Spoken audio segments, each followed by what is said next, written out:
ॐ श्रीकृष्ण शरणं मम गोपिका जीवनस्मरणं गोविन्दा गोविन्दा सद्गुरुनाथ महाराज की जय। शुक्लांभरधरं विष्णुं शशिवर्णं चतुर्भुजं प्रसन्नवदनं ध्यायेत् सर्वविघ्नोपशान्तये। नमो नमः सद्गुरुभ्यः सद्गुरुभ्यो नमो नमः। नमो नमः सद्गुरुभ्यः सद्गुरुभ्यो नमो नमः। सच्चिदानन्दरूपाय विश्वोत्पत्त्यादिहेतवे तापत्रयविनाशाय श्रीकृष्णाय वयं नुमः। यं प्रव्रजन्तमनुपेतम् अपेतकृत्यं द्वैपायनो विरह कातर आजुहाव पुत्रेति तन्मयतया तरवोऽभिनेदुः तं सर्वभूतहृदयं मुनिमानतोऽस्मि। यस्वानुभावमखिल श्रुतिसारमेकम् अध्यात्मदीपम् अतितितीर्षतां तमोन्धं संसारिणां करुणयाः पुराणगुह्यं तं व्याससूनुमुपयामि गुरुं मुनीनाम्। योगीन्द्राय नमस्तस्मै शुकाय ब्रह्मरूपिणे संसार सर्पदष्टं यो विष्णुरातममुमुचते कालव्यालमुखग्रास त्रास निर्नाश हेतवे श्रीमद्भागवतं शास्त्रं कलोकीरेण भाषितम् एतस्मादपरं किञ्चित् मनःशुद्ध्यै न विद्यते जन्मान्तरे भवेत् पुण्यं तदा भागवतं लभेत् ज्ञानवैराग्यसम्पूर्णान् हरिभक्तिपरायणान् पूर्वाचार्यादहं वन्दे सम्प्रदायप्रवर्तकान् भगवन्नाम साम्राज्य लक्ष्मी सर्वस्वविग्रहं श्रीमद्बोधेन्द्रयोगीन्द्र देशिकेन्द्रम् उपास्महे। कलिकालोचितं धर्मं नाम संकीर्तनात्मकं निर्णेतुमवतीर्णं तं प्रेमिकं सद्गुरुं भजे। हरे रामेति कृष्णेति नाम संकीर्तनं सदा लोकक्षेमाय कुर्वन्तं प्रेमिकं सद्गुरुं भजे।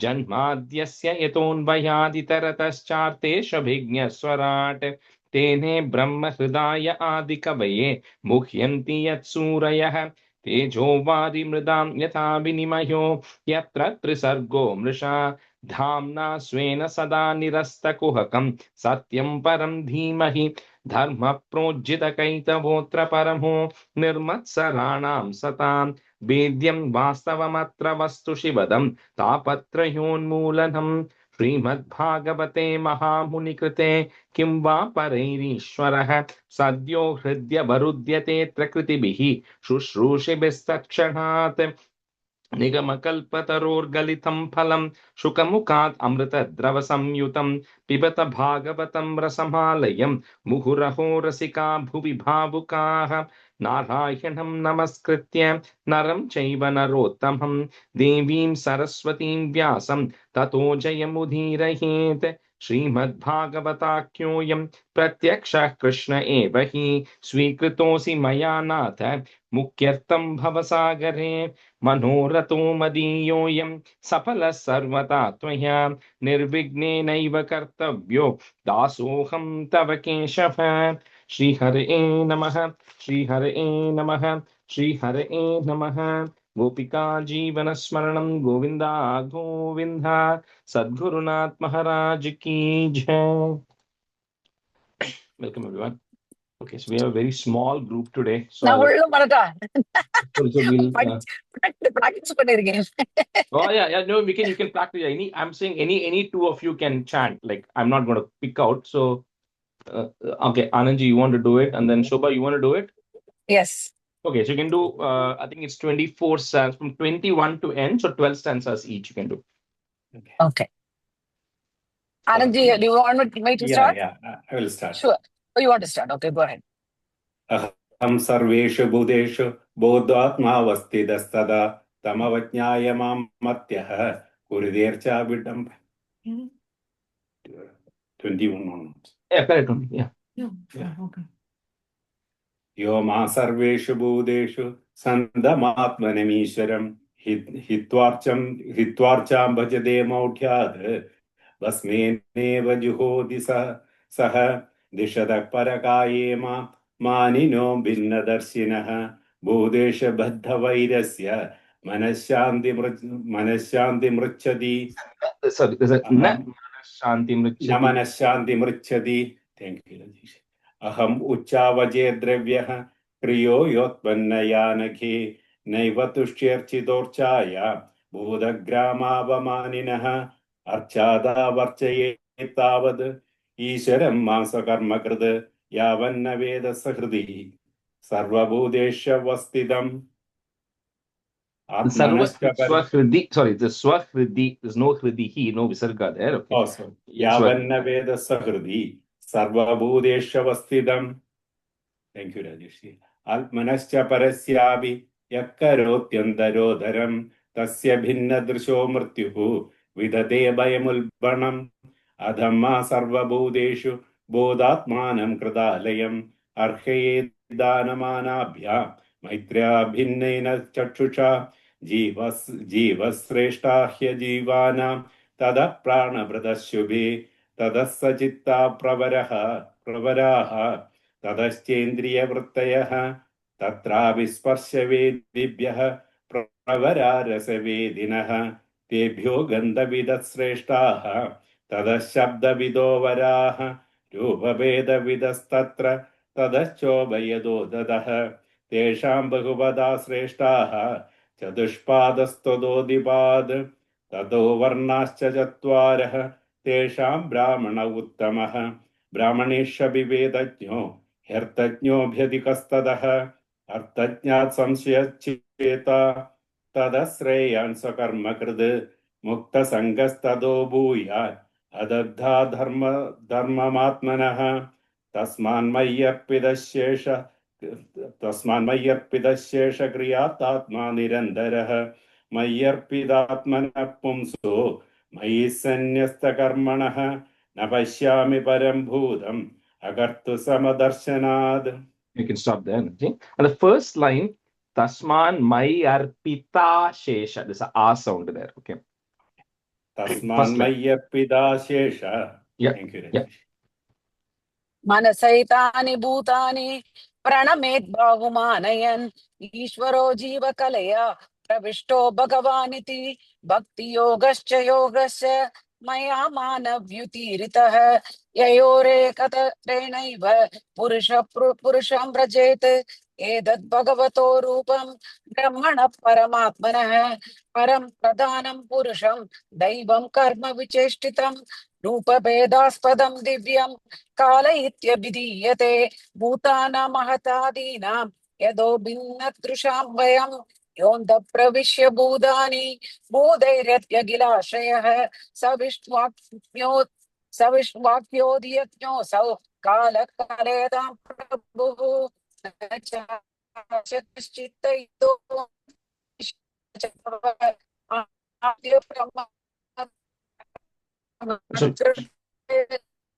Shobha, sorry, unga voice is breaking in this stanza. Oh. Yeah, can you repeat 39 again? 39. 39, yeah. 39. Yeah, nachasya. Yeah.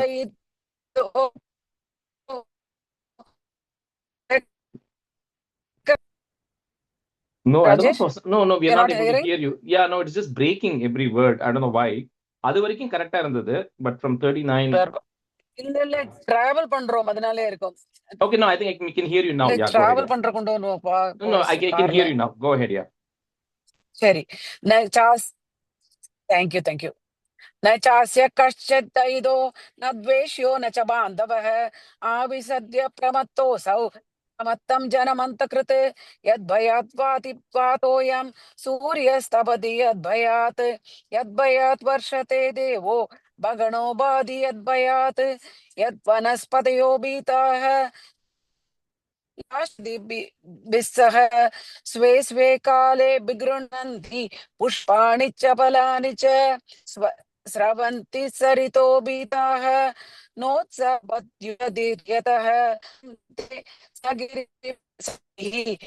पूर्णभज्जति यद्भयात् न भूतदादिश्वसतां पदं यन्नियमादतः लोकं पदेहं तनुदे महान् सद्दभिरावृतम् गुणामानिनो देवाः सर्गादिपस्य यद्भयात् वर्तन्ते नियगं येषां वशयेदचराचरं सोनन्दोऽनन्तकरः कालो नादिरदाधिकृतव्ययः. Oh, we lost her. Okay. Yeah, we lost you, but you're back now. एकोनत्रिंशोऽध्यायः. Okay, no worries. I think the Travel, no worries. I think the last Thank you. last thing you got cut, but that's okay. We'll finish it. Thank you. All right. So we'll start with 30 today. So I'll 30 this one. It's a small chapter actually, right? Only 34 stanzas. So I'll probably cut it into two, right, in terms of the meaning. So, I think 30, I have to give a little bit of a prelude before we get into the chapter. So in the last class, we saw the various types of bhakti, the types of devotees, and also the kind of the gradation of the consciousness, right? How the consciousness evolves in the various beings, etc. Because Devahuti had asked how this entire process of devotion works. There's one other question that Devahuti asked, which was to Kapila, was around the birth and the death and how the process and how to come off it, that entire question, right? So this chapter and the next chapter, right, Kardama Muni is talking about, in this chapter he's talking about what is the impact of us getting attached to all the activities that we all do on an everyday basis, right? What is the actual impact of that? How is it going to reflect for us, right? And how some things can lead us into bad ways, and then what is the impact of that? Now, before I share 30 and 31, they are very sensitive chapters, so I'll give a little bit upfront, I'll caution, saying it can be a bit unsettling when you hear it, and it could be sensitive for some of them, because it touches on things that we hold things very dear to ourselves, right? Family, possessions, and all the life we enjoy, and all of that stuff. And the intention here is not saying that you should give up everything and become a sannyasi tomorrow. That is not the intention here. It is just to help us reflect things in more deeper way. You don't have to quit anything today, you can continue, but it is important to understand it, so you look at it from a different perspective. And the other gentle heads up on all of this thing is that I am in no way mature. So when I'm going to talk about some things, don't assume that I am already there. I'm also in the same boat as all of you. It's more lesson to me, right? So because later on it talks about what happens when the soul leaves the body and all of that in this chapter. And the next chapter is going to talk about what happens to the soul when it is in the womb of the mother, right? So that is what this chapter is, the soul leaving the body towards the end and what happens. And the next chapter is the soul now enters into the womb of the mother. What happens then, right? These all, when we hear, it'll look like, oh my God, what's going to happen? But let's not worry too much about it. So with that, we'll get into this. So initially, it breaks it into a couple of categories. First, he talks about how we all are kind of little bit disillusioned, right? In a sense, we all get attached to things which are not permanent. And he's trying to do this to get Devahuti to get herself detached to everything that is around her. That is the intention with how he starts it, right? And, initially he gives a simple example, saying that when you see a cloud up on the sky, the wind comes and the cloud is there right now. The wind blows, suddenly the cloud is gone, right? He says everything around you is like that, right? The cloud references all the desires we have, all the things, our relationships, all the possessions we have, and everything. And the wind that is blowing out is time, right? Kala. So it is the time factor is going to come, and the time factor is going to just blow everything away for everybody. So all the things that we do for our comfort today, we do things to get success in life, we do things to create a legacy for ourselves, right? He says ultimately every single thing is going to go away. Every single thing is going to perish, right? And then we lament, right? We worry about it because we had something. It could be anything, right? It could be money you had, or a house you had, or a job, or a relation. And then we lose it, then we lament about it, we complain about it. And then what happens is those things are temporary. And then we keep losing things again and again, and we just keep complaining again and again. We never realize it, we never come out of it, right? He says you're always stuck in this disillusionment rut, right? That we all are stuck in. So he talks about everything, like we discussed before, everything revolves around us, no matter what we say, right? So we say we earn, we plan, we build houses, we buy things, we get attached to people, everybody around all of it. He says, what is the use? You yourself are temporary, right? You don't know when you are going to die, right?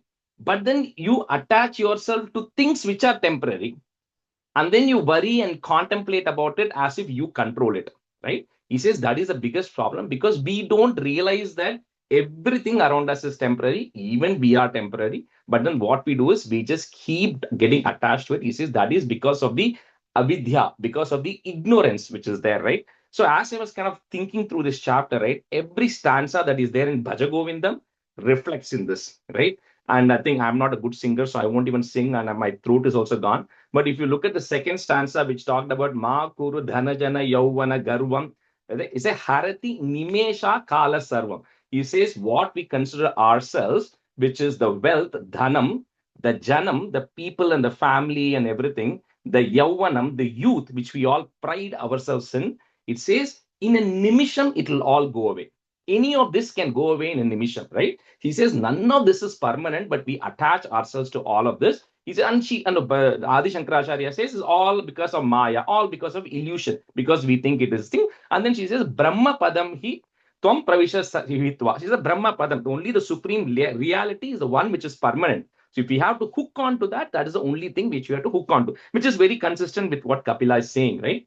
And the important thing he says is, while we think we are good, you know, we think something else is bad. Like you may look at a pig, right, as an example, and you say this pig is leading a bad life because the pig is always in the sewage, right? It is what a bad life the pig is having to live, all right? Or somebody else is living in a really in a very filthy environment, and we feel sorry for them.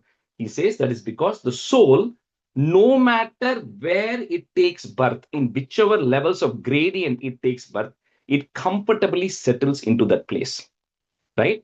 And then anything lower, it thinks of it as bad because it doesn't know what better is. It thinks what it is in is the better state, right? And in the a simple example, there's a nice story, which not here, but it is a purport to this, which talked about how Indra, because Indra always has this tussle with Brihaspati, his guru, right? And Brihaspati keeps cursing Indra, and then he goes, something happens. So one of the curse Indra gets is he becomes a pig on earth. So Indra, who is the head of the gods in the Swarga Lokam, which is way more advanced than Bhulokam, having all these pleasures and everything, he becomes a pig on earth. And in that birth, Indra comfortably settles down as a pig. See, he has his own family, right? As pigs, family of pigs. And he's living in gutter, he's living in sewage, right? And when the time comes, Brahma is coming and saying, Indra, your time is up. Time for you to come to Swarga Lokam. But in that birth, Indra has forgotten what it is to be an Indra in Swargalokam because he has gotten adjusted to the status of being a pig, having his own family, having his own shelter, having a way to find food. He's comfortably settled down there, right? He says that is what everybody is going through, is we've all settled down because we say, let's get adjusted, right? Whatever the situation is, right? Oh, let's all adjust to where we are, right? But he says the adjustment you're doing is okay. So you don't get misery, but you realize what the good is, which is to get away from all of this thing, right? So that is the example he says, that everybody kind of goes through this. And so I then have a question. go on. You said we don't know what's the best in Bhulokam or Vaikuntham somewhere. If we don't know, we will be doing the same misery or settle down where we are. Or how do we improve? Yeah, so it's going to come. It's going to come because you will not directly get an answer now, like right now, in the sense in the current state, you will not know what is the right thing. But as your soul is evolving, right, it is dying, and then we'll see what it goes through, which is going to come in this chapter. And then when the soul is getting born again in the womb of the mother, it is going to realize in some cases. So you do have knowledge, but you will not have all the knowledge all the time, because if you knew everything that you have gone through in your past lives and what the real truth is right now, you cannot live in this world. It will be constantly haunting you, right? You cannot do that. So there's a reason all these gets abstracted out. But all the things are saying here is don't get stuck into this material world, right? That's what we speak every weekend. We all speak, but it is so hard to do that, right? So There's nothing new that you are hearing. Whatever I'm saying is things you already know of. Don't get attached to it, right? So anyway, so Kapila is kind of, he talks about this. Initially, he's setting the stage for what is going to come, right? So he's saying that, we all get deeply attached to our spouse, our family, our home, children, wealth, and everything, and all the pets, everything. And because of it, the soul is so tightly identified. In a lot of cases, we feel everything is going fine for me. I have a job, I have a family, I have children, my children are settled or wherever in college, wherever I'm having a house. We are comfortable, right? When you get comfortable like that, is you don't think there is something you need to improve, right? You're getting settled down comfortably, right? He says that is a fundamental problem that everybody goes through. Is once you settle down in whichever way of life you are, no matter where you are, that's the biggest problem. So now he goes to the stages. He's going to first talk about a grihastha. A grihastha is somebody who's like, grihastha generally refers to a male, also applies to a female, right? This is somebody who is in a married, let's say, that kind of a state, and or a youth, right, from there till the old age. That's the first stage he talks about. So he says in that age, it's very simple, right? You are attached to you get attracted to the opposite gender, right? And then, you just like, you then he says you spend time with the opposite gender, you're enchanted with the words of the small children, you like kids, you hang out with kids, all of this stuff. And you spend your entire grihastha life purely running diplomacy because you don't want to fight, right? So you're kind of doing a fine balance, right? How do I do things in the right way? So I'm not fighting with everybody. I'm not fighting with my spouse. Your entire thing goes. He says you're constantly reacting to difficulties and problems that are coming your way. You're truly not happy. You're having a period of problems. Then you do something to solve that problem. That problem goes down. Then the problem goes away completely. So there's a small period, then a new problem comes, right? So really what you're doing is you're constantly reacting to these problems which keep coming your way, right? And you're stuck in that cycle because you're not experiencing true happiness continuously. Applies for everybody, right? That's what we all fight. We go through one problem to another problem, right? And then what happens with all of these things is you start, committing mistakes. By mistakes, it could be violence or stealing or whatever it is, because everybody feels I need to take care of my family. And to take care of the family, you start making mistakes which are there, right? And says this grihastha, even though he's making all these mistakes, he himself enjoys very little at the end of the day. But he thinks he's doing all this for his family because he feels obligated that I have to take care of my family. So that's where you all know the story of Valmiki, right? It's not there in Bhagavatam, but I'm telling that you all know the story of the Ratnakara robber, right? He was stealing everything. One day he meets Narada, and Narada says, why are you doing all this? He says, I'm doing it all for my family. So Narada says, you're committing all these sins. Is your family going to partake in your sins? His wife and children said, no. You are committing sins, you need to pay for it. Why will I pay for your sins, right? That's when the Ratnakara comes to a realization and he quits, saying that I'm doing all this sins. And I'm talking about people who do bad things, not normal things, right? People who do bad things to sustain family. And we're going to see that example of Ajamila anyways later, that's going to come where he goes through the same thing, right? So in this way, he says, that a person is constantly dejected, they're constantly doing these things. And he says the day the person stops providing for the family, if he loses respect. And I'm talking about a man in general, it could be a woman also, right? Doesn't matter. He says the moment you stop delivering to the family, nobody values you anymore because your contribution to the family is done, right? And this also, when I was thinking about this also comes in Bhaja Govindam. If you remember, for those who know, it says, I'm just looking at the text, that Yavat Vitto Bharjana Sakta. He says, as long as a man is consistently able to support, everybody respects him. Then Pascha Jivapi Jarjara Dehe. So when he becomes old, his body becomes weak and emancipated. At that time, Vatang Kopina Prichadi Gehe. In this house, there's not a single person who will even talk to him, will not even care about him because he's happened. Now, this man, this person, he's spending the entire youth and all of these things serving for the family, right? So his entire that age is lost. Now this person becomes old. He's literally walking through this, right? Through our lives. He says this person now becomes old. He says now this person becomes old. All the people who he helped, he's now dependent on that person, right? Because that people have to take care of him now. So he's dependent, right? He's no, the moment you become dependent on somebody, there's an obligation, right? So this person is getting dependent on these people.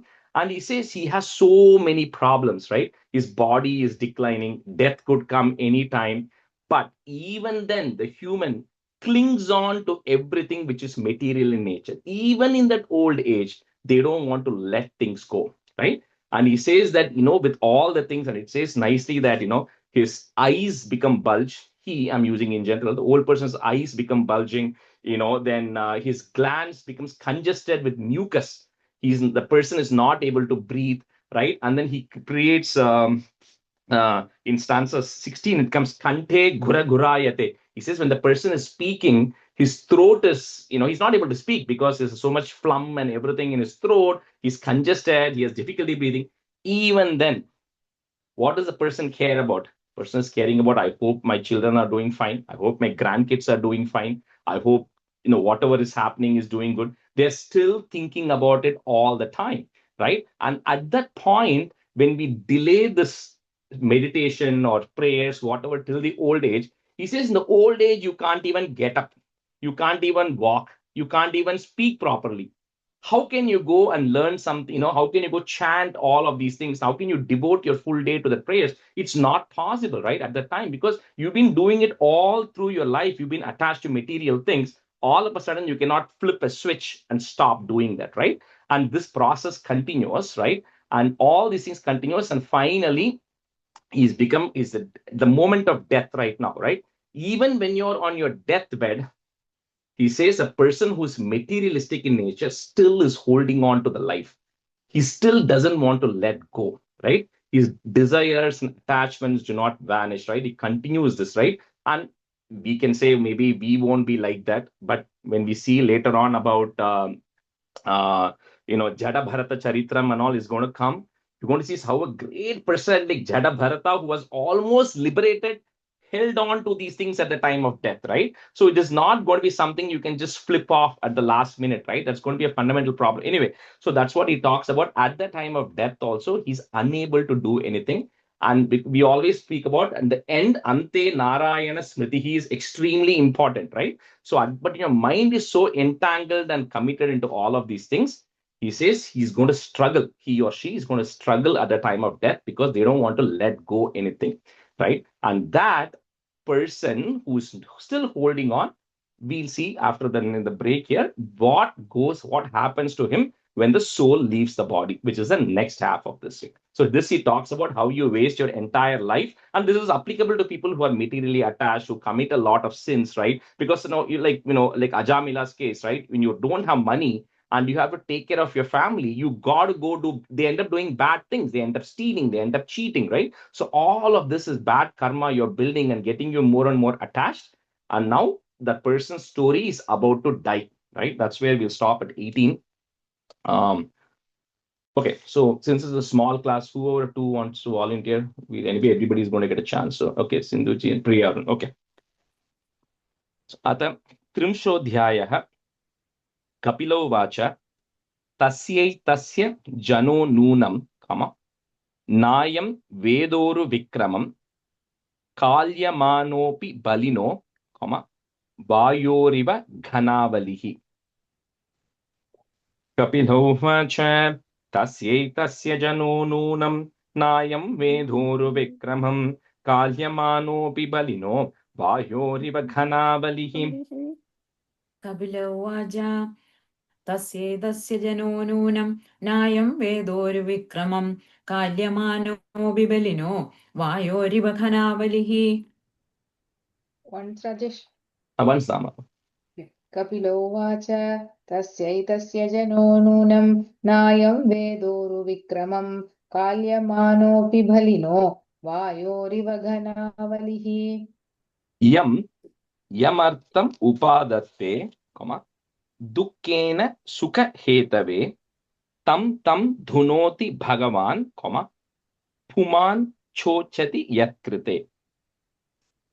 यमर्थमुपादत्ते दुःखेन सुखहेतवे तं धुनोति भगवान् पुमान् चोचति यत्कृते.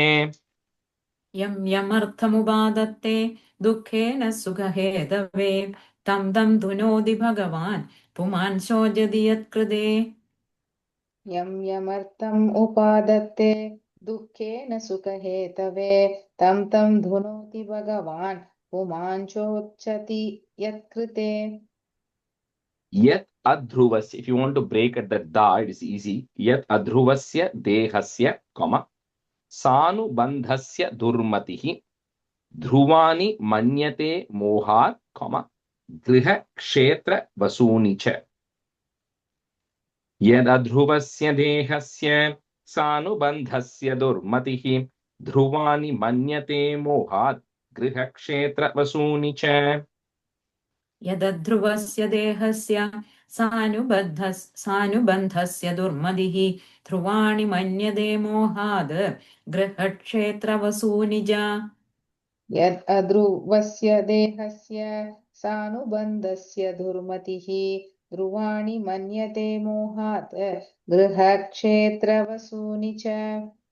जन्तुर्वै भव एतस्मिन्, comma, यां यां योनिम् अनुव्रजेत तस्यां तस्यां स लभते, कॉमा, निर्वृतिं न विरज्यते.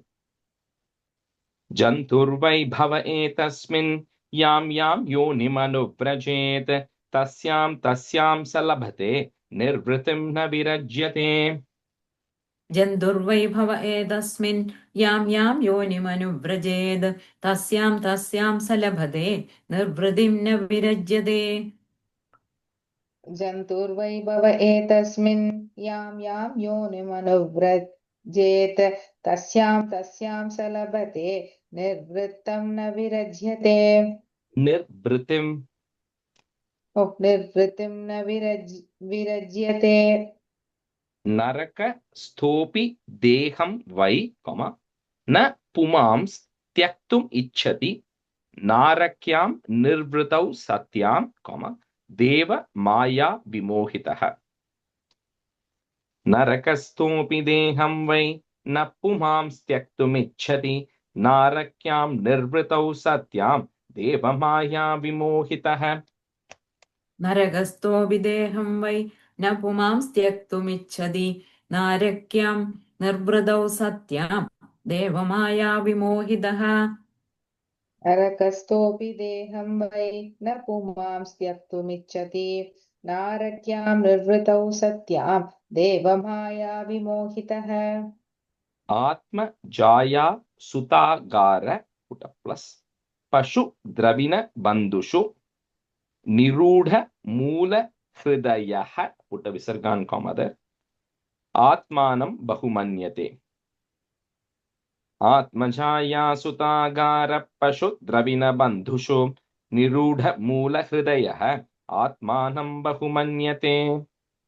आत्मजाया सुधागार पशुद्रविणबन्धुषु निरूढमूलहृदयः आत्मानं बहुमन्यते. இந்த விசர்கா இருக்கா ஹிருதயஹன்னு இருக்கா ராஜேஷ்? ஆமா, அங்க வந்து we are just because we are putting a comma there, we are adding the visarga there. Okay okay, thank you. आत्मजाया सुताकारा पशुद्रविणबन्धुषु निरूढमूलहृदयः आत्मानं बहुमन्यते. Sutagara, gara, I heard, just gara. First line. Okay, sure. Sandahyamana sarvangaha, even there because we're going to pause there, put a visarga and a comma. Esham udvahanadhina karotya viratam moodho, comma, duritani durashayah.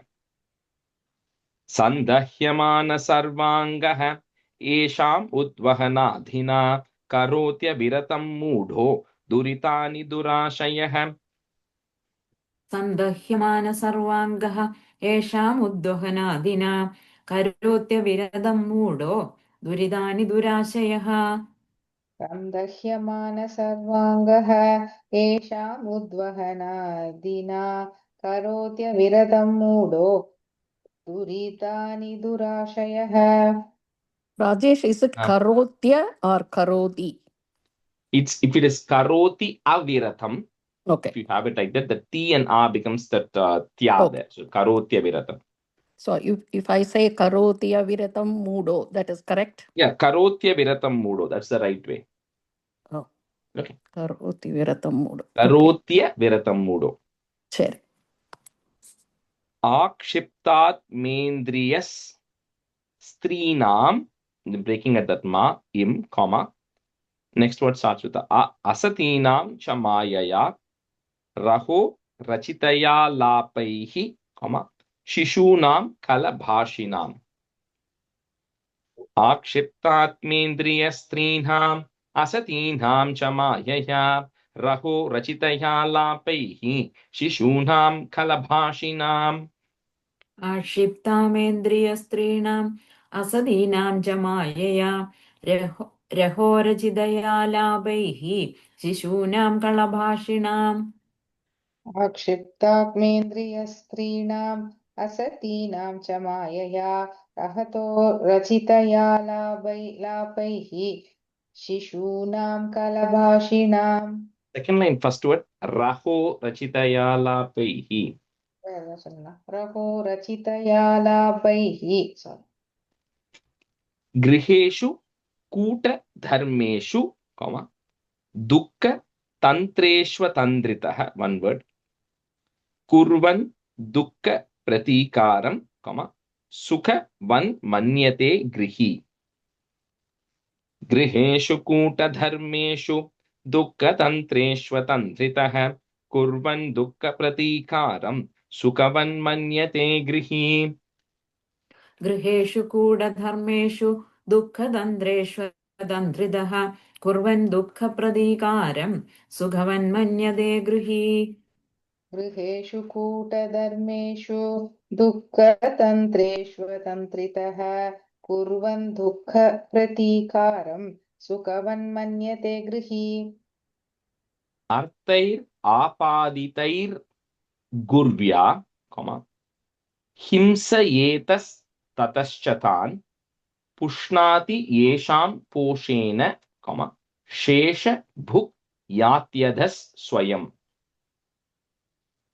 Arthair apaditain gurvya himsayetas tataschatan pushnati yesham poshena shesha bhuk yatyadhas swayam. अर्थेराबाधितैर्गुर्व्या हिंसयेदस्ततश्च तान् पुष्णादि येषां पोषेण शेषभुग्यात्यदत्स्वयम् अर्थैराबाधितैर्कुर्व्या हिंसयेतस्ततश्च तान् पुष्णाति येषां पोषेण शेषभुक्याद्यदस्वयम्. Vartayam lupyamanayam, breaking at that ma, im, comma. Next word starts with the a. Arabdhayam punah punah lobhabhibhuto nissattvah, comma, pararte kurute spriham. Vartayam lupyamanayam arabdhayam punah punah lobhabhibhuto nissattvah pararte kurute spriham. वार्तायां लुप्यमानायाम् आरब्धायां पुनः पुनः लोभाभिभूतो निस्सत्त्वः परार्थे कुरुते स्पृहाम् वार्तायां लुप्यमानायाम् आरब्धायां पुनः पुनः लोभाभिभूतो निस्सत्त्वः परार्थे कुरुते स्पृहाम्. कुटुंब भरणा कल्पो, मंद भाग्यो वृतोद्यमः श्रिया विहीनः कृपनो, ध्यायन् इन साउंड ध्यायन् श्वसिति मूढ़धीः. कुटुंब भरणा कल्पो मंद भाग्यो वृतोद्यमः श्रिया विहीनः कृपनो ध्यायन् श्वसिति मूढ़धीः.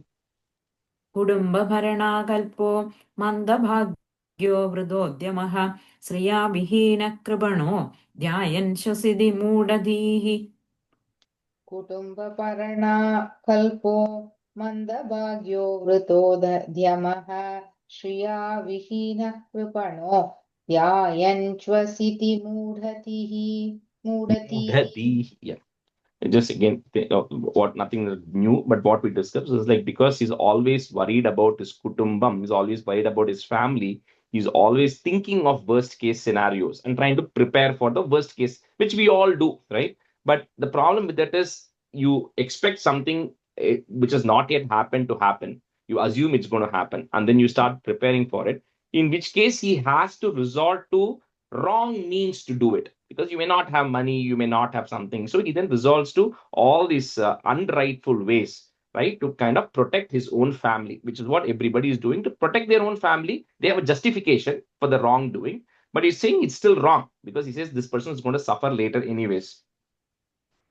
Evam swa dharana kalpam, comma, tat kalatradayastata, cannot break that word, kalatradayastata, nadriyante yata purvam, comma, कीनाशा इव गोचरम् एवं स्वभरणाकल्पं तत्कलत्रादयस्तथा नाद्रियन्ते यथा पूर्वं कीनाशा इव गोचरम् एवं स्वभरणाकल्पं तत्कळत्रादयस्तदा नाद्रियन्ते यथा पूर्वं कीनाशा इव गोचरम् एवं स्ववर्णाकल्पं तत्कलत्रादयस्तथा नाद्रियन्ते यथा पूर्वं हीनाशा इव गोचरम्.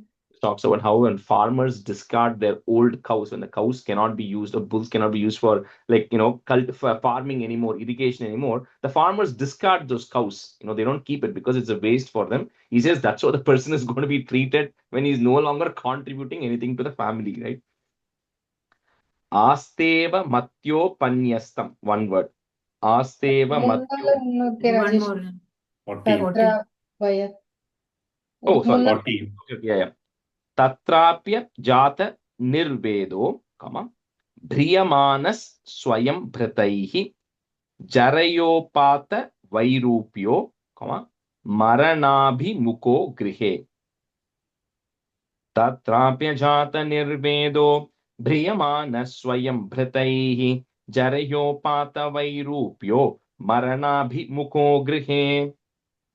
तत्राप्यजातनिर्वेदो प्रियमाणः स्वयं हृदैः चरयोपातवैरूप्यो मरणाभिमुखो गृहे तत्राप्यजातनिर्वेदो म्रियमाणः स्वयं वृतैः जरयोपातवैरूप्यो मरणाभिमुखो गृहे. Asteva matyopanyastam. One word. Asteva matyopanyastam, comma, Griha pala ivaharan, Amyavya pratiptagnihi. So you cannot break that word, but first the ra that is coming after the ni, you remove that ra, put a visarga and comma. So Amayavya pratiptagnihi, comma. Next word starts with a. Alpaharulpa cheshtitaha. आस्तेभमत्योपन्यस्तं गृहपाल इवाहरन् आमयाव्यप्रतीप्ताग्निः अल्पाहारोल्पचेष्टितः आस्तेवमत्योपन्यस्तं गृहपाल इवाहरन् आमयाव्यप्रदीप्ताग्निः अल्पाहारोल्पचेष्टितः आस्तेवमत्योपन्यस्तं गृहपाल इवाहरन् आमयाव्यप्रतीप्ताग्निः अल्पाहारोल्पचेष्टितः. वायुनोत्क्रमतोत्तारः. One word. वायुनोत्क्रमतोत्तारः, comma, तप संरुद्ध नाडिकः खास श्वास कृतायासः, comma, kanthe ghura ghurayate. Each one talking about different problems we all will face in the old age. Nothing new for us. We've seen it, right? But it talks about every single thing: digestion problems, not able to eat, not able to, go to toilet, like all the different challenges that everybody is going to get. He's so stuck in that mode right now when you're really old, your problems that, but still you don't want to let go of things. And it's very hard to now take up something new, saying, okay, let me now start doing, Devi Matyam Bhagavatam or a Sahasranamam or something like that. It's very hard, right? Because your body is suffering so much, you won't have the patience or energy to do any of those things at that point.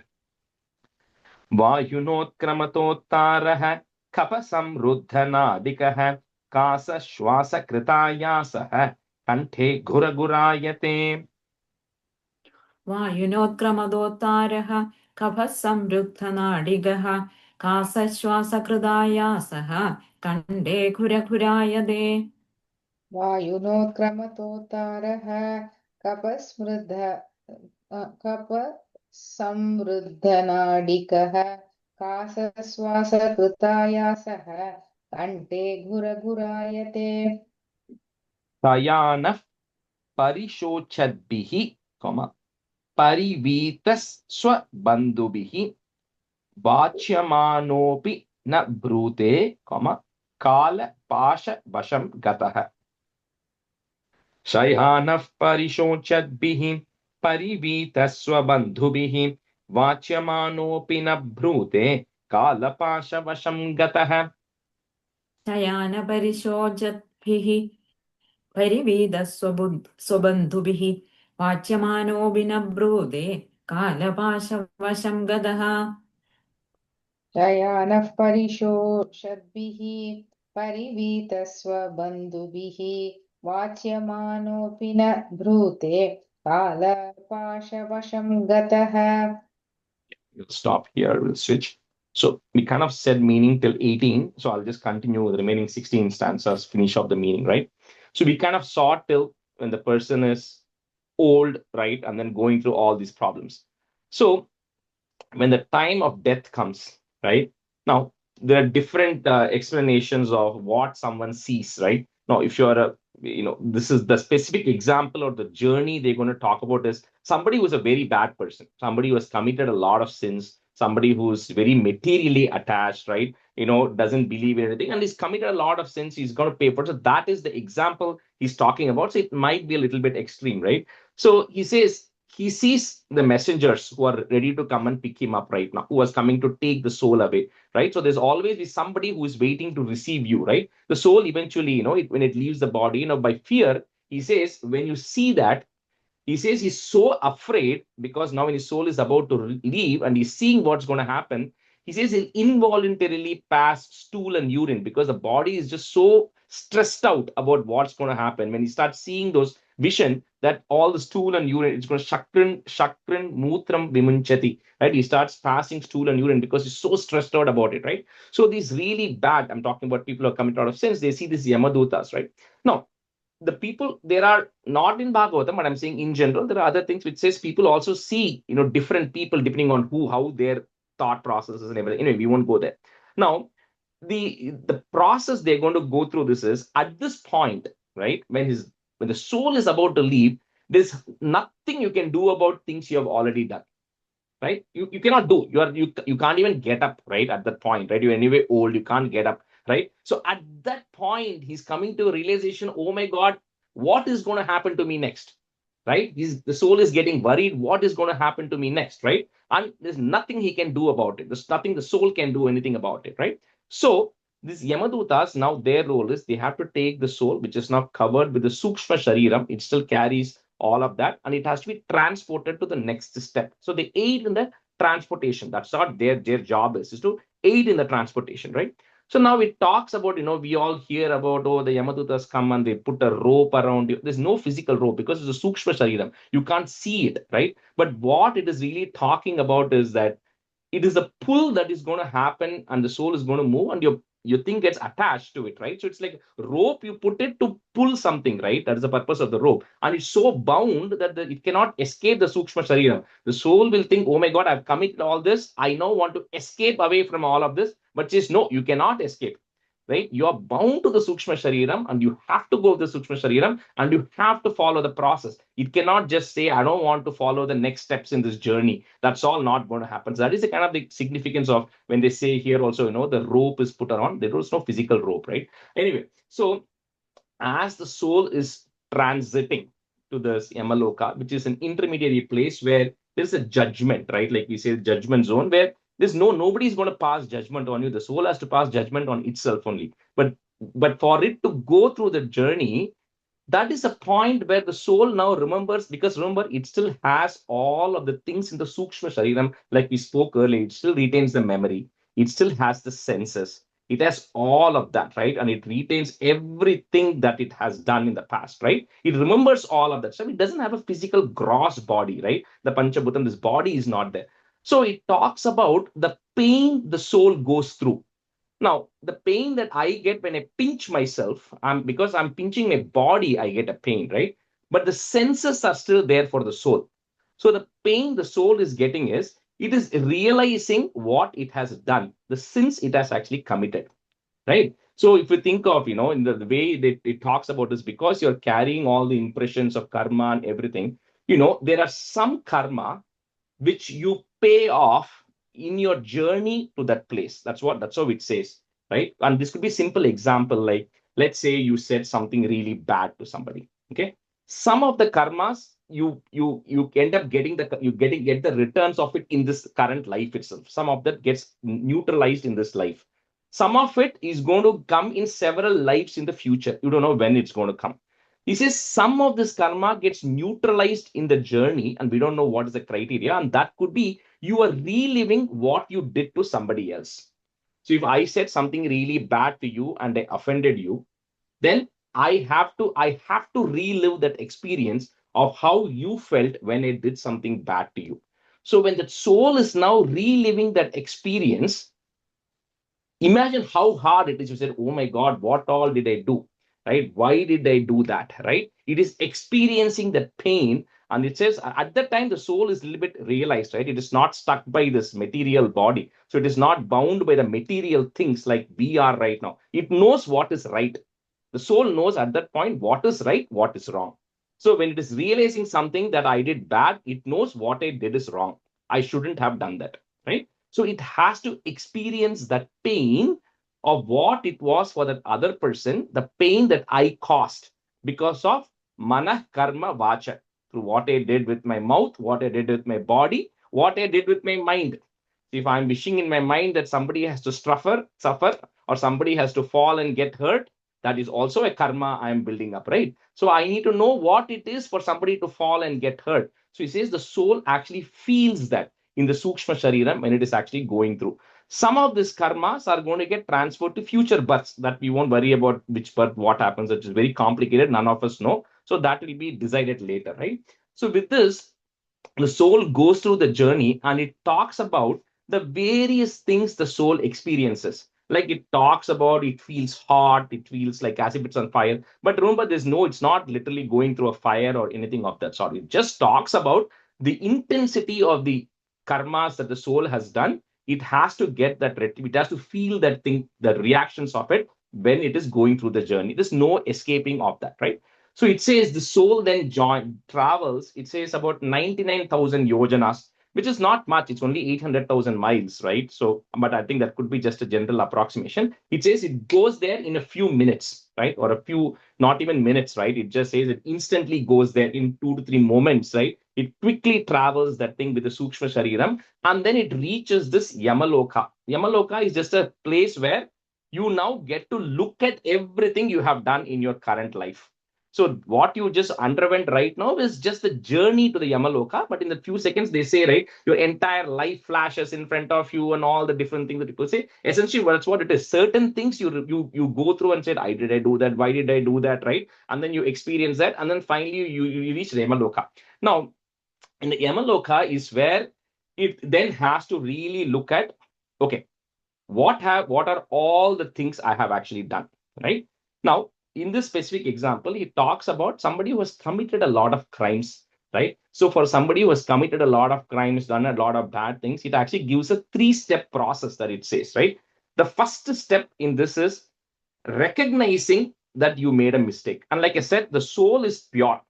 So if I've hurt somebody, right now you ask me, I might lie and get away with it saying, no, I did not hurt that person.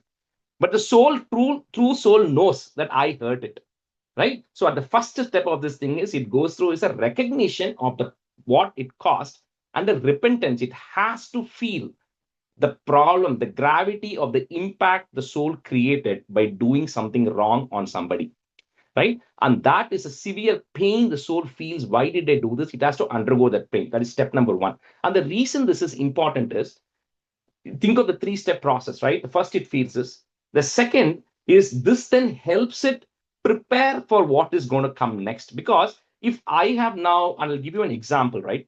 So if I have harmed somebody significantly, let's say, right? So I've just taken a whipping stick and I've been just beating people through my entire life. That's all I have done, right? For me now, the step number one is realizing that I have done a sin by beating people. I need to first realize how much of a pain it is when somebody gets beaten, right? So I'll have to first feel that. Second, my next birth, I am going to take a birth where I'm actually going to get beaten, because I have to truly feel and realize that I should not repeat this sin again, right? That is the birth it is going to take. But it cannot jump from the current birth where it never got beaten to a birth where it's going to get beaten completely to realize this, right? So there's an intermediary state. So that is what it is called as kind of like changes to the subtle body, the Sukshma Shariram. It has to undergo a transition because it cannot jump from the left to right instantly, right? To take the next birth. So it does go through a little bit of a shaping thing where it has to understand the impact. The body has to understand the impact of what it is going to get in the next birth. So it is getting prepared for the next birth. Because next birth, you see that if you have committed a lot of crimes, you come in, and you have a lot of problems. You should be able to face those problems. You cannot the soul cannot jump into another body and suddenly on day one start facing problems. It cannot, right? It has to acclimatize itself to facing the problem. So that is the second step, which is kind of reshaping that Sukshma Shariram to be able to receive it, to be in the receiving end. And once it is getting ready to be in the receiving end, and then there is a whole process which is not talked about here, which is deciding where you're going to be born and what karmas you're going to face in your next life. That is not talked about here, but that is where you decide which of your karmas you want to suffer, and then you kind of go through it, right? That's a whole cycle it goes through anyway. So it just talks about here that this is a process that the soul actually goes through once it leaves the body. And then, Kapila also says towards the end that some of the karmas you feel when you're in the earth, in the earthly plane itself, in a given life, you do burn away some of your karmas because you get some retribution. But for those who don't, there's a step, there's a process. Now you cannot escape. That is the only thing it says. Main thing it says is you committed something, you're going to pay for it. There is no escaping from that. It is only a question of whether you pay it in this life or you pay it in the journey, or eventually you pay it through some other births. And then, it talks about the various things. And then, a little bit is going to come later as well, is that the retribution, the intermediate step that I spoke about, where it has to prepare itself, that is what is sometimes loosely referred to as hell or heaven or things like that, right? Because imagine you've done a lot of good things all through your life. You're going to get promoted to Swarga Lokam, let's say. You won't even know how to go and get acclimatized to Swarga Lokam on day one, right? Similarly, if you have done so many sins, you're going to be born as an insect in the next janmam, or some other animal, right? Because you've done so many crimes. Your soul cannot just be born as a human and suddenly next janmam take birth as an insect or an animal and be ready for it. It has to go through a transition phase to get yourself ready. That is that intermediary period they talk about, where you go through an intermediate period of a higher consciousness or a lower consciousness, get yourself ready, and then the soul has to take birth in the right level of consciousness, depending on what it is going to do, right? So, and then he says, it does all this. Eventually, it is going to get a human birth again, in case you get degraded, right, for any reason. And then it comes to human birth. And then again, it misuses that human birth. He'll say it doesn't use it. And then it goes through the same life again. So this is the journey he talks about of, what happens, after death in the context of this. Next chapter, he's going to talk about once the soul comes in to the human womb, it remembers all of these things first, and then how it's going to forget everything. So now don't ask me why it forgets, but it forgets, unfortunately. Yeah. Quick question. So Yeah. the karma that we do, like even if it's not intentional, we still have to go through somebody getting hurt. If we say something, we probably didn't say that to hurt them, but they could get hurt, right? So for that I mean, also, I don't know. I don't know the subtleties there, Sindhuji, right? I don't know the subtleties there, right? I think, I mean, I don't know. Like, Like because I'm assuming that might be a smaller retribution, I'm assuming, compared to you intentionally doing harm versus accidentally doing. Like we walk, we kill so many animals and insects when we Yeah, walk, right. right? Yeah. We are not doing it. If you are a person who doesn't want to kill it, but you can't help, right? You're driving, you are walking. So I don't think, I don't know, I'm guessing, I don't think that's going to be that much versus you intentionally going and doing some harm, right? Without knowing the purpose of it. So that's my guess. So okay, so we have another 30 minutes. We'll do 15 minutes. So who want to go next? Rajesh, I can do. Yeah, okay. And Madhu and Ramesh, you can be. So 18. Yeah. Evam kutumba bharane, comma, Vyapratat majitendriyah. So it's kind of one word. Vyapratat majitendriyah. Mriyate rudatam swanam. So put a im. Uru vedana yastadhihi. Evam kutumbha bharane. Vyapratat majitendriyah. Mriyate rudatam swanam. Uru vedana yastadhihi. एवं कुटुम्बपर्णे व्यावृतात्मा जितेन्द्रियः म्रियते ऋतां स्वनेनामं Rudatam swanam. ऋततां स्वानाम् आवेदनयस्ततिः. And it becomes Uruvedanayastadhihim. Okay, இந்த இடத்துல ஊருக்கு இருக்கு. உருதேனயாஸ்ததிः. एवं कुटुम्बभरणे व्यापृतात्मा जितेन्द्रियः म्रियते रुदतां स्वानाम् उरुवेदनयास्तदिः Yastadhihi. नयास्तदीः Yamadutau tada praptau, comma, Bhimau sarabhasekshanau sadrishtva trasta hridayah, comma, Shakrin mutram vimunchati. Yamadutau tada praptau Bhimau sarabhasekshanau sadrishtva trasta hridayah, Shakrin mutram vimunchati. यमदूतौ तथा प्रातौ भीमौ सरक्षेषणौ सदृष्ट्वा त्रास्तहृदयः सकृतन्मूत्रं विमुञ्चति. चक्रिन्मूत्रं विमुञ्चति. यमदूतौ तदा प्राप्तौ भीमौ सरभसेक्षणौ सदृष्ट्वा त्रस्तहृदयः शकृन्मूत्रं विमुञ्चति यातनादेह आवृत्य, comma, पाशैर् बद्ध्वा गले बलात् नयतो दीर्घम अध्वानम. I'm just breaking at that. दीर्घम अध्वानम, comma, दंड्यम राज भटायथा. यातनादेह आवृत्य पाशैर् बद्ध्वा गले बलात् नयतो दीर्घम अध्वानम दंड्यम राज भटायथा. यातनातो आवृत्य पाशैर्बद्ध्वा कलेबलात् नयतो दीर्घमध्वानं दण्डयं राजपटायथा. Yes, dandyam. Actually, in the first one, Yadana Deha Avartyaha or Avartya. Just avritya. There's no visarga there. Oh, Visarga is okay. No, not there. Not there. Just avritya. Okay. Okay, thank you. Like split பண்றனால விசர்க்கம் வேண்டாமா ராஜேஷ்? எங்க விசர்ga இல்லையே எங்க? இல்ல because we are splitting, do we need to put visarga? No, it doesn't come in only where needed. In this case, there's no visarga there. And then the second line on the dandyam. दण्ड्यं राजपटायता.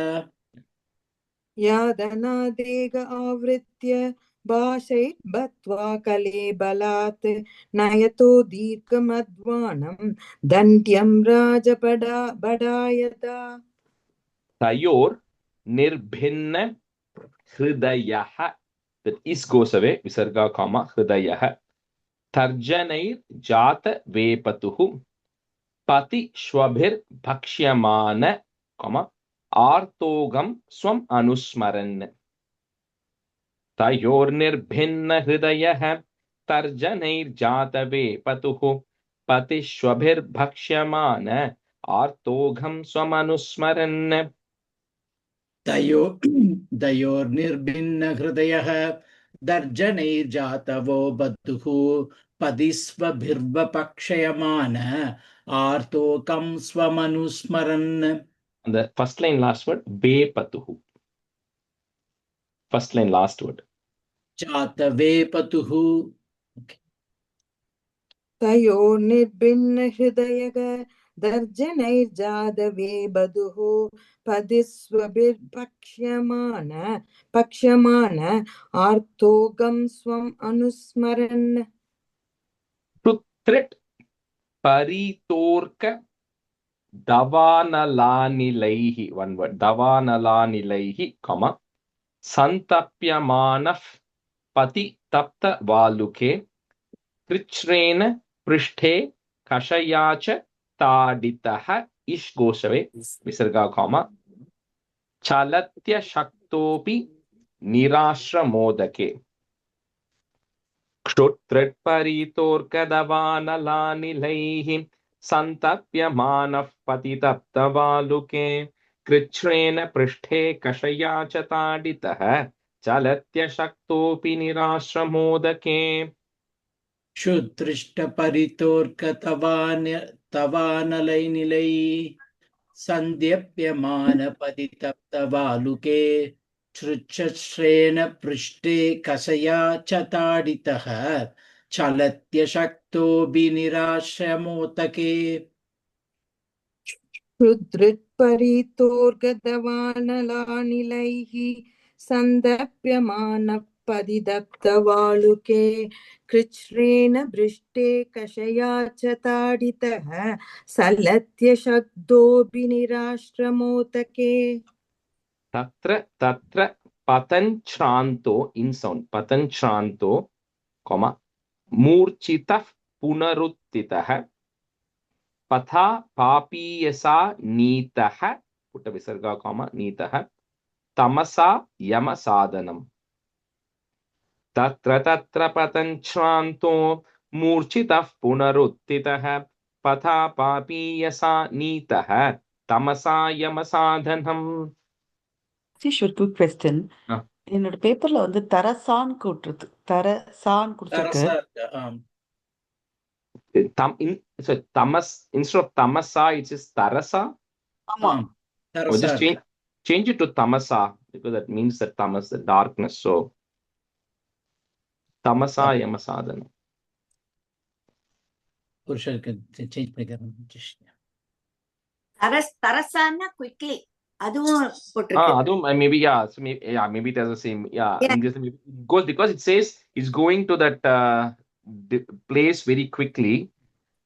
But I don't know, maybe tamasa da என்னோட bookல இருக்கு. இங்க தரசா போட்டுருக்கு. அப்படியா? Uma, your book also is tamasa, right? You have the same book as I do. Yeah, different tamasa. Yeah, okay. tamasa.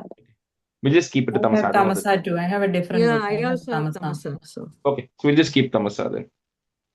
तत्र तत्र पदं श्रान्तो मूर्छितः पुनरुत्थितः पता पापिष्यशानीतः तमसा यमसातनम्.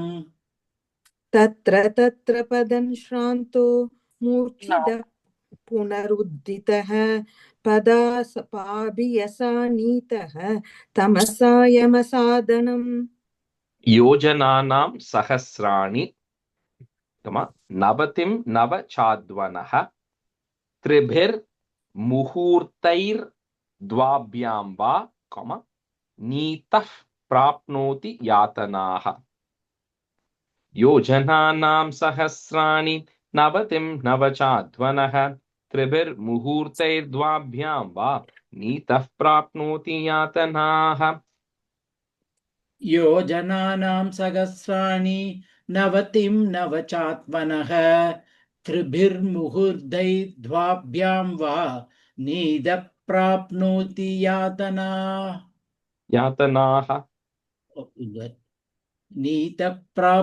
नीतः प्राप्नोति यातनाः. योजनानां सहस्राणि नवतिं नवचाद्वनः त्रिभिर्मूर्धैर्द्वाभ्यां वा नीदः प्राप्नोति यादनाः आदिपनं स्वगात्राणां, वेष्टयित्. So this one is a full word. Veshtayit volmukadibihi. Cannot break it. Veshtayit volmukadibihi.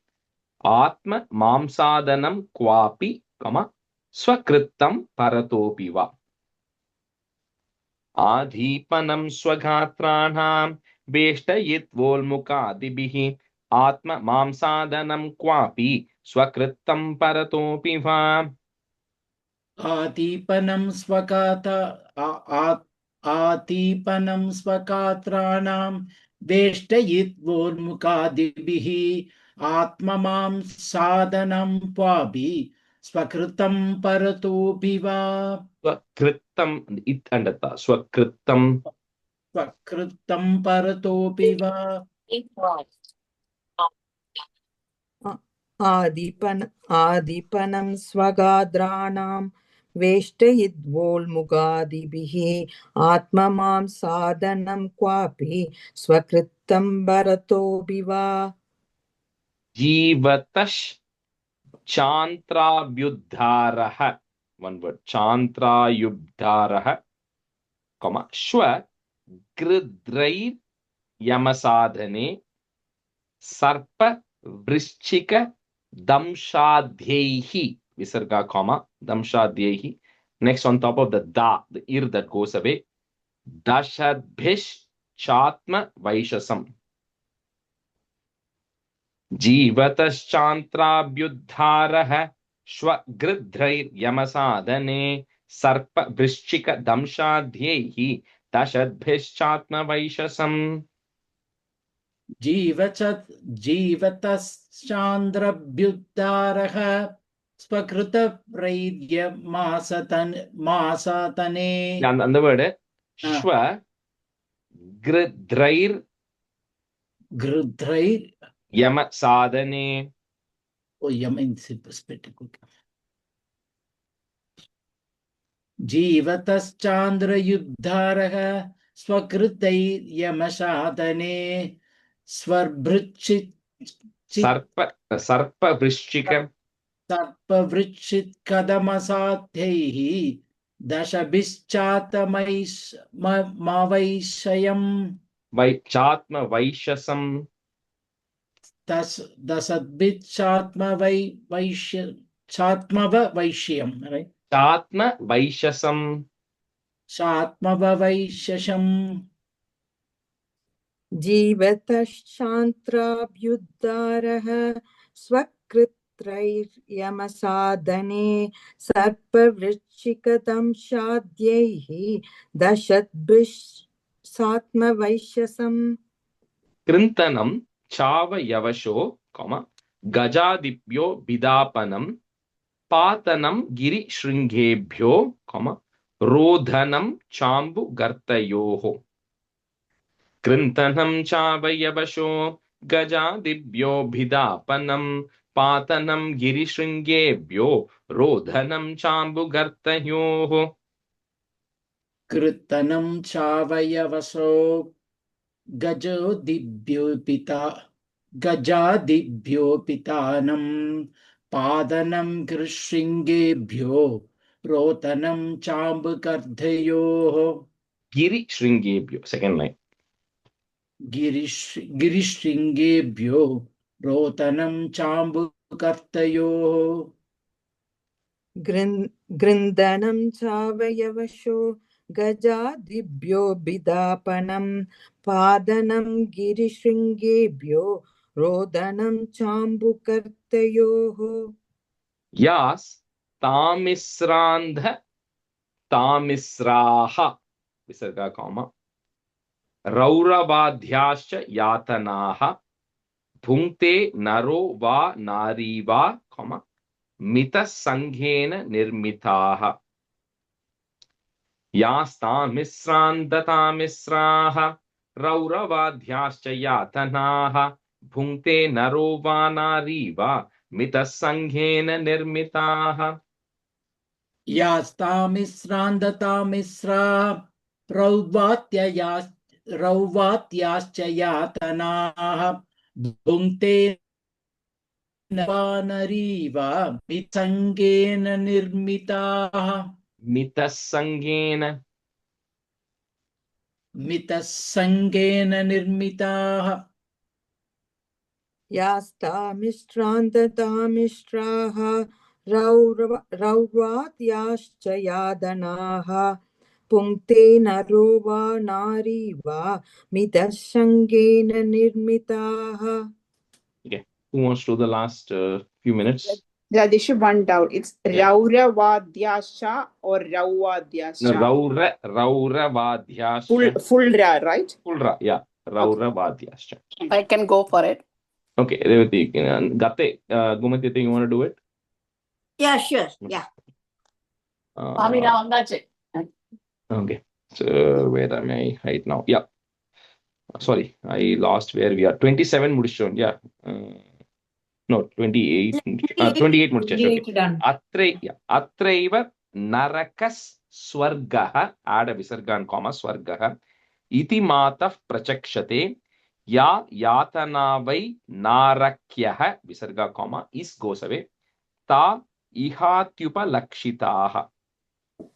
अत्रैव नरकस्वर्गः इति मातः प्रचक्षते या यातना वै नारक्यः ता इहात्युपलक्षिताः अत्रैव नरकस्वर्गः इति मातः प्रचक्षते या यातना वै नारक्यः ता इहाप्युपलक्षिताः. अत्रैव नरकस्वर्गः इति मातः प्रशच्यते या यातना वै नारक्यः ता इहाप्युपलक्षिताः. एवं कुटुम्बं बिभ्राणः आड विसर्ग कॉमा उदरंभर एव वा विसृज्येहो भयं प्रेत्य कॉमा भुङ्क्ते तत्फलम् ईदृशम् एवं कुटुम्बं बिभ्राणः उदरंभर एव वा विसृज्येहो भयं प्रेत्य भुङ्क्ते तत्फलमीदृशम् एवं कुटुम्बं बिभ्राणः उदरंभर एव वा विसृज्येहो भयं प्रेत्य भुङ्क्ते तत्फलमीदृशम्.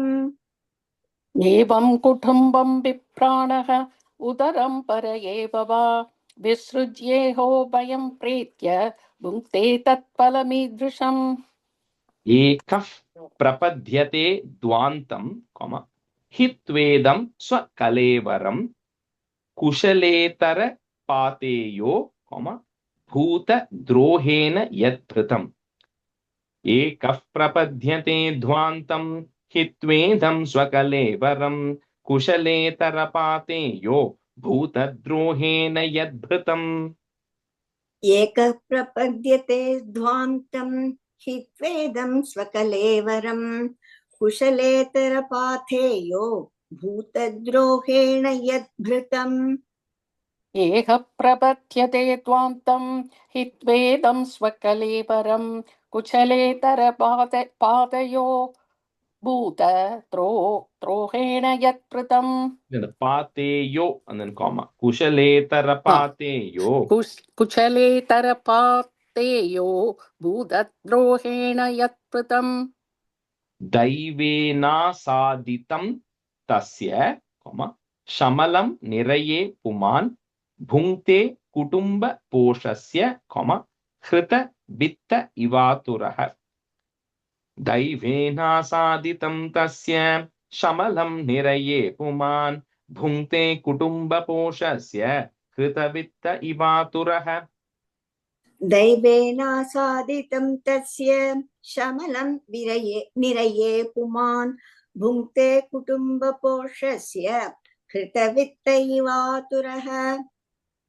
दैवेनासादितं तस्य शमलं निरये पुमान् भुङ्क्ते कुटुम्बपोषस्य हृतवित्त इवातुरः.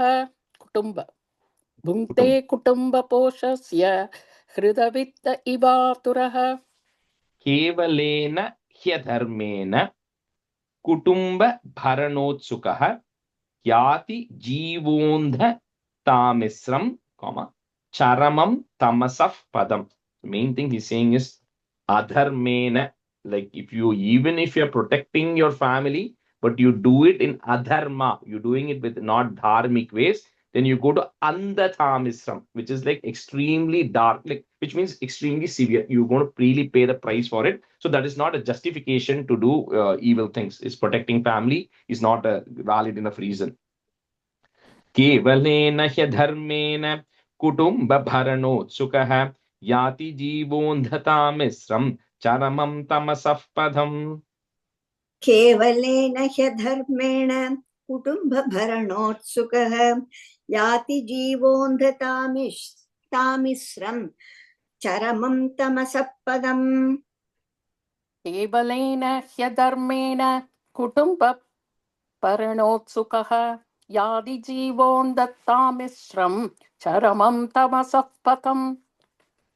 अधस्तान्नर लोकस्य यावती यातनादयः क्रमशः समनुक्रम्य पुनर्, I'm just breaking at that, पुनर् अत्राव्रजेच्छुचिः. अधस्तान्नरलोकस्य यावतीर्यातनादयः क्रमशः समनुक्रम्य पुनर् अत्राव्रजेच्छुचिः. अधस्तान्नरलोकस्य यावतीर्यातनादयः क्रमशः समनुक्रम्य पुनरत्राव्रजेच्छुचिः. अधस्तान्नरलोकस्य यावतीर्यातनादयः क्रमशः समनुक्रम्य पुनरत्राव्रजेच्छुषिः. This anyone who's severely intense things is born in lower consciousness as lower insects, animals, etc. to get rid of those negative tendencies, to then ready to be able to get a human birth, which is the path to getting liberated. इति Srimad Bhagavate Mahapurane Paramahamsyam Samhitayam Tritiya Skandhe Kapileyopakhyaane Karma Vipako Nama Trimshodhyayah. इति श्रीमद्भागवते महापुराणे पारमहंस्यां संहितायां तृतीयस्कन्धे कापिलेयोपाख्याने कर्मविपाको नाम त्रिंशोऽध्यायः. I don't have the name and all those. Okay, that's okay. Chapter. You at some point make sure you're getting it from somebody. Okay, and next time when you come or something. Okay.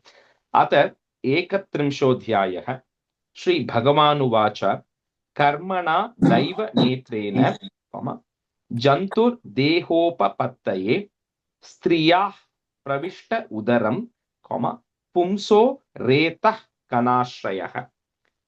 श्रीभगवानुवाच कर्मणा दैव नेत्रेण जन्तुर्देहोपपत्तये स्त्रियाः प्रविष्ट उदरं पुंसो रेतः कनाश्रयः. श्रीभगवानुवाच कर्मणा दैवनेत्रेण जन्तुर्देहोपपत्तये स्त्रिया प्रविष्ट उदरं पुंसो रेतकणाश्रयः. श्रीभगवानुवाच कर्मणा दैवनेत्रेण जन्तुर्देहोपपत्तये स्त्रिया प्रविष्ट उदरं पुंसो रेतः कणाश्रयः.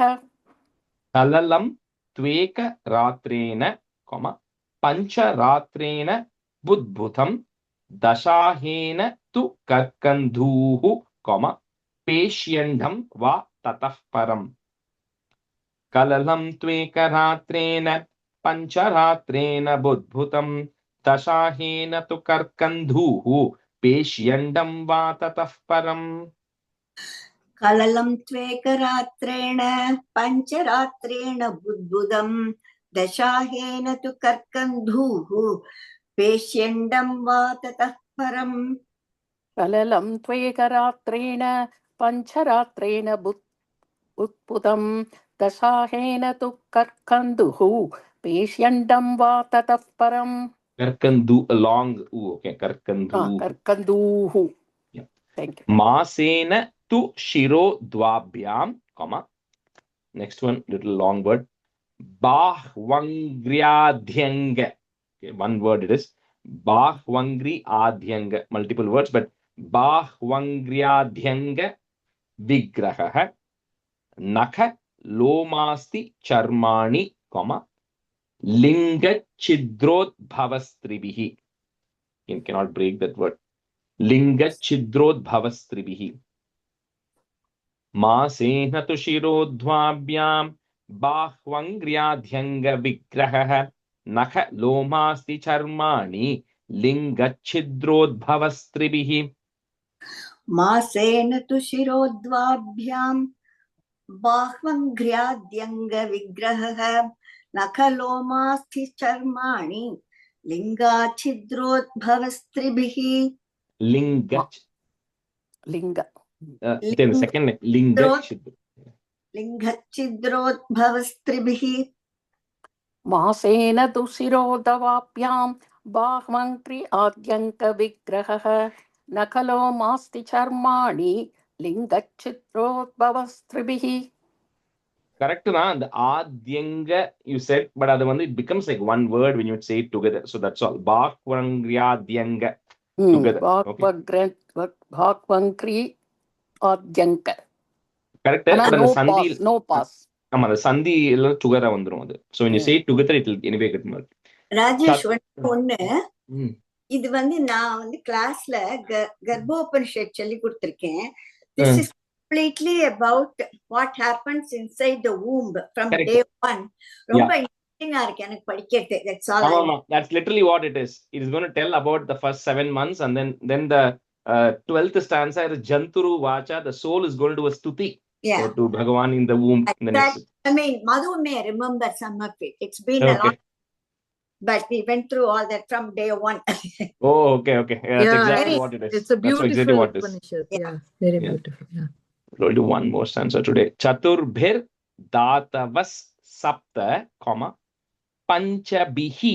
Say that visarga. Panchabihi kshutrududbhavah shadbhir jarayuna beetah, comma, kukshau bhramyati dakshine. चतुर्भिर्धातवः सप्त पंचभिः क्षुत्रुडुद्भवः षड्भिर्जरायुनावीतः कुक्षौ भ्राम्यति दक्षिणे. चतुर्भिर्धातवः सप्त पंचभिः क्षुत्रुडुद्भवः षड्भिर्जरायुनावीतः कुक्षौ भ्राम्यति दक्षिणे. चतुर्भिर्धातवः सप्त पंचभिक्षुत्रुडुद्भव पंचभिः क्षुत्रुडुद्भवः षड्भिर्जरायुणावीतः कुक्षौ भ्राम्यति दक्षिणे. मातुर्जग्धान्न पानाद्यैः. The re goes away. It's a visarga comma. Panadhyaihi. Next word starts with the A. एतद् धातु रसम्मते शेते बिन मूत्रयोर गर्ते सर जंतु संभवे. मातुर्जग्धान्नपानाद्यैः एतद् धातु रसम्मते शेते बिन मूत्रयोर गर्ते स जंतु संभवे. मातुर्जग्धान्नपानाद्यैः एतद्धातुरसम्मते शेते विन्मूत्रयोर्गर्ते स जन्तुर्जन्तु संभवे. मातुर्जग्धान्नपानाद्यैः एतद्धातुरसम्मते शेते विन्मूत्रयोर्गर्ते स जन्तुर्जन्तु संभवे. जन्तुर्जन्तु संभवे. The class here today. Shri Hare Namaha, Shri Hare Namaha, Shri Hare Namaha. Gopika Jeevana Smaranam Govinda Govinda. Sadgurunath Maharaj Ki Jai. Happy Diwali to all. Va buddhyatmana va prakrute swabhavat karomi yatyat sakalam parasmai narayanaayeti samarpayami. Thank you everyone. See you in the next class. Thank you, Rajesh. Thank you. Happy Diwali to everyone. Happy Diwali to Happy everyone. Diwali. Yeah. Bye, Happy everybody. Diwali to all. Bye and happy Diwali.